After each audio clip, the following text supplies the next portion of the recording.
Salut tout le monde, j'espère que vous allez bien. Ça fait longtemps que j'ai pas sorti de vidéo sur cette chaîne YouTube et pour me faire pardonner, j'ai décidé de vous apprendre un tour de magie. Ce tour de magie s'appelle les cartes ascenseurs, c'est un tour de débutant, donc c'est pas un tour vraiment ouf, mais si vous voulez apprendre la magie au début, je vous le conseille, et si vous voulez juste apprendre pour impressionner, je vous le conseille aussi. Donc passons à la démonstration de ce tour de magie. Alors pour ce tour de magie, j'ai tout simplement besoin d'un jet de cartes. Ou comme vous pouvez le voir, toutes les cartes sont différentes. Je vais aller chercher dans ce jeu 4 cartes différentes. Alors je ne sais pas encore lesquelles. Enfin si, je sais lesquelles, mais je ne sais pas encore si je vais prendre du carreau, du trèfle, du pique ou du cœur. Et on va d'ailleurs prendre du cœur pour changer. D'habitude je prends du carreau, mais là on va prendre du cœur. On cherche l'As, le 2 et on l'a quoi? On a le 3 et le 4, et le 3 et le 2 là. Donc on va chercher l'As et le 4. Il est où l'As de cœur? L'As de cœur il est quelque part. Bon là il y a le 4. Et l'As de cœur, mais il est là. Parfait. On va venir les mettre dans l'ordre. On va commencer par mettre le 4 ici, ensuite le 3, ensuite le 2 et ensuite l'As. Voilà, on va venir bien les mettre. Voilà. Pour ce tour, j'ai choisi de prendre du cœur, mais j'aurais pu prendre du carreau, du pique ou du trait. Ça n'a vraiment aucune importance. On va venir prendre hop, ces 4 cartes. Donc l'As, le 2, le 3 et le 4. Voilà. Qu'on va venir maintenant mettre sur le tapis. Donc on va commencer par le 4, le 3, le 2 et l'As. Avant de commencer ce tour de magie, je vous ai dit que j'allais vous présenter le tour des cartes ascenseurs, qui est un tour pour débutants que je vous conseille, mais qui est pour moi pas un de mes tours préférés car je l'aime pas trop. Mais voilà, j'ai quand même envie de vous l'expliquer. Ce que je vais faire, c'est que comme un ascenseur, je vais essayer de faire la même chose, mais avec des cartes. Donc imaginons que je prenne ce jeu de cartes et que je le mette sur une carte. Par exemple, l'As de cœur. Voilà, on va commencer par l'As aujourd'hui. Imaginons on met le jeu sur l'As de cœur et on va essayer de faire comme un ascenseur, de monter l'As de cœur au-dessus, donc au premier étage, qui va être le dessus du jeu. Donc si je claque des doigts, je me concentre juste avant. Voilà. Et on peut voir que comme par magie, comme un ascenseur, la carte est montée au-dessus du jeu. Un ascenseur, ça peut monter et descendre des étages. Donc si on prend le 2 de cœur et qu'on le met au-dessus du jeu, on peut claquer des doigts. Et là, comme par magie, le 2 de cœur descend en dessous du jeu.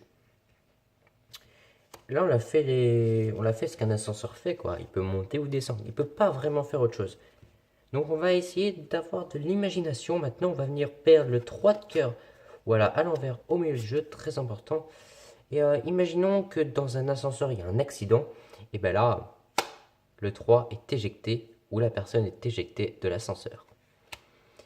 On peut faire un dernier truc juste pour le kiff, hein. Ça n'a rien à voir avec les ascenseurs, mais imaginons que le 4 de cœur, on le met au milieu du jeu, voilà comme ça.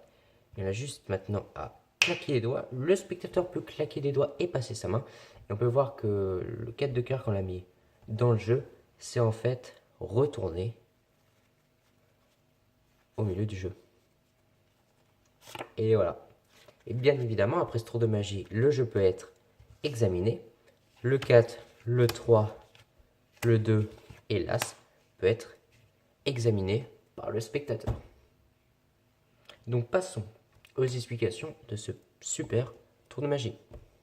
Alors pour ce tour de magie, il vous faut un jeu de cartes et faire une petite, mais vraiment une toute petite préparation. C'est-à-dire que vous avez, avant de commencer ce tour, vous allez choisir avec quelle valeur vous allez le faire. Soit du pique, soit du carreau, soit du trèfle et soit du cœur. Moi dans cette vidéo, je l'ai fait avec du cœur, donc on va continuer avec du cœur. Et comme j'ai décidé de prendre avec du cœur, je vais aller en fait, avant de commencer mon tour, choisir le 5 de cœur et le mettre tout en dessous du jeu. Voilà, il est tout en dessous du jeu et c'est la seule préparation qu'on va faire. Donc vous pouvez bien évidemment choisir le 5 de carreau, le 5 de pique, ça n'a aucune importance. Voilà.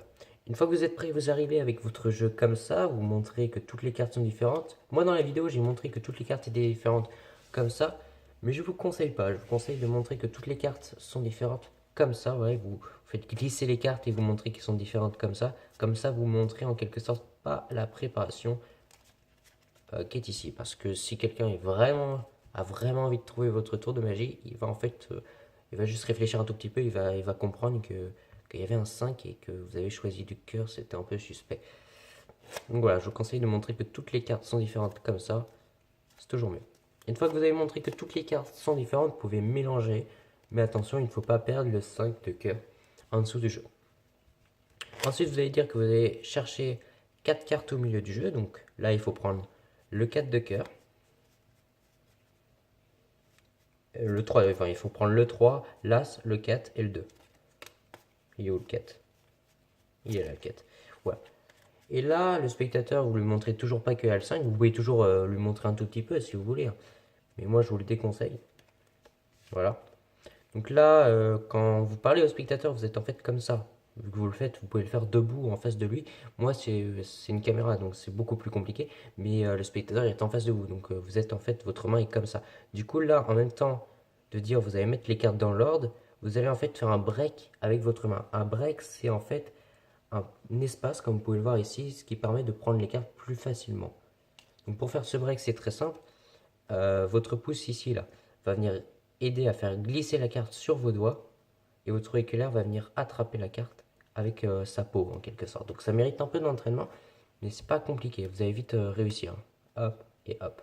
Donc là, vous avez le break. Une fois que vous avez votre break, hein, vous le cachez, vous êtes comme ça, et vous allez prendre, enfin, en fait, vous faites votre break en même temps de bien remettre les cartes comme ça. Voilà. Parce qu'une fois que votre break est bien mis, les 4 cartes, vous allez le mettre sur le 5. Et là, vous avez maintenant un break de 5 cartes. Donc là, vous continuez à parler, vous dites que vous allez prendre du carreau, du pique, du trèfle, ça n'a aucune importance. Et vous allez prendre le jeu. Votre pouce va venir se mettre ici, votre... Comment il s'appelle ce doigt déjà L'index? Non, c'est pas l'index. Bon, ce doigt va venir se mettre ici, et c'est lui l'index. Et l'index vient se mettre ici, voilà, c'est le majeur. Donc le pouce, le majeur et l'index. Excusez-moi, le pouce, le majeur et l'index ici, hein, juste là. Vous remettez le jeu à l'endroit, et vous leur montrez encore une fois les cartes. Donc vous leur dites, il y a l'As, il y a le 2. Donc pour faire ça, vous prenez votre pouce, vous faites glisser les cartes et vous remontez. Donc il y a l'As, il y a le 2 et il y a le 3. Et là, il vous reste le 4, en dessous il y a le 5, donc vous ne faites pas ça, sinon il voit qu'il y a le 5. Donc vous terminez juste comme ça. Voilà. Donc là, maintenant, vous allez dire que vous allez mettre les cartes sur le tapis ou sur la table. Donc vous mettez le 4, alors qu'en réalité c'est un 5. Donc vous dites, vous mettez le 4, le 3, le 2 et l'As, alors qu'en fait, comme vous avez fait un break avec le 5, mais tout est décalé, vous avez un 5, un 4, un 3 et un 2. Voilà. Et là, c'est toujours au-dessus du jeu. Voilà. Là, vous dites que vous allez faire le tour des cartes ascenseurs et vous allez leur expliquer qu'est-ce que c'est le tour des cartes ascenseurs. Donc là, à vous d'avoir votre propre histoire, votre propre mise en scène. Là, c'est déjà au-dessus du jeu, donc vous pouvez mélanger le jeu si vous voulez, mais en tout cas, vous pouvez mettre maintenant le jeu au-dessus de l'As. Donc l'As, normalement, est ici, alors qu'en réalité, c'est le 2. Donc vous dites, je vais mettre le jeu au-dessus de l'As et je vais essayer de faire comme un ascenseur, je vais essayer de monter l'As au-dessus du jeu. Donc là, vous claquez les doigts et l'As, comme par magie, vous n'avez rien à faire, mais comme par magie, il remonte au-dessus du jeu. Vous pouvez donner la carte à examiner maintenant ou à la fin du tour. Vous prenez le 2, qui est en réalité un 3. Prenez le 2 et vous le mettez au-dessus du jeu, voilà, comme ça.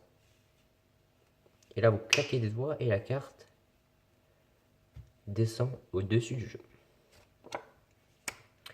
Pour le dernier tour, enfin, pour l'avant-dernier tour de passe-passe en quelque sorte, vous prenez le 3, vous avez compris en réalité c'est un 4, vous mettez le 3 à l'envers et là vous allez devoir faire éjecter le 3.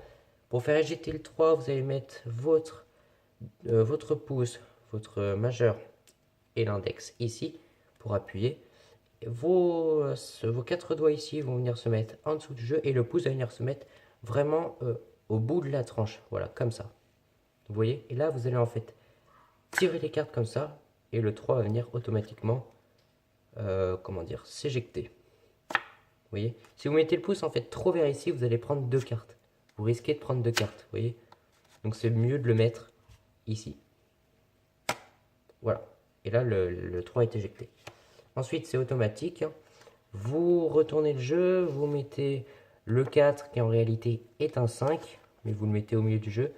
Voilà. Vous avez juste à claquer les doigts sans rien faire. Le 4 s'est retourné et a été mis à l'envers.